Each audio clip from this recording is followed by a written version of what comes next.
Hey everyone, I wanted to come on here and make a comment to everyone that has been part of my individual chat group in my patient portal.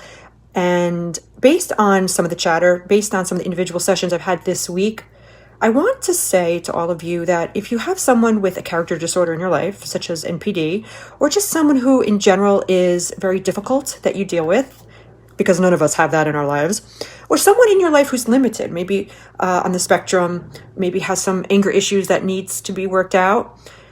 Those type of character styles, they tend to guilt us or pull from us or coerce us into devoting most of our time and energy into meeting their needs while they neglect their own, and while we then neglect our own needs because we're overly caretaking.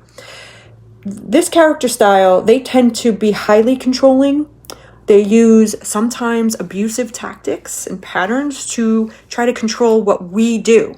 When you're in a romantic relationship with someone, say for example with NPD, they've developed, we sometimes develop these codependent patterns. And, we begin to devote our lives to taking care of them while neglecting ourselves. Now, you may say, well, Dr. D, I have an autistic child, or I have a child who has mental disorders, and they are frequently angry, or they are frequently anxious. Maybe they're bipolar. I get that. And it's important, though, for you to understand that they tend to lean in a direction of looking to us to devote our energy and time in taking care of them.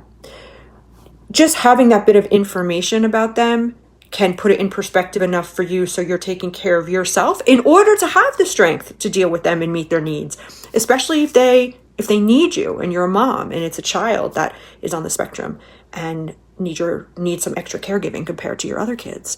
So think about that. Think that through, and be aware of your behavior and your actions, and how much they actually can start to be independent and take care of their own needs. Because if you gradually start to pull back a little bit, you can see them maybe moving forward and being more independent and taking care of themselves. And that's you also commanding respect. Like, hey, I need some time to chill and relax. You can make yourself your own peanut butter and jelly sandwich, for example. The more you know. Good luck.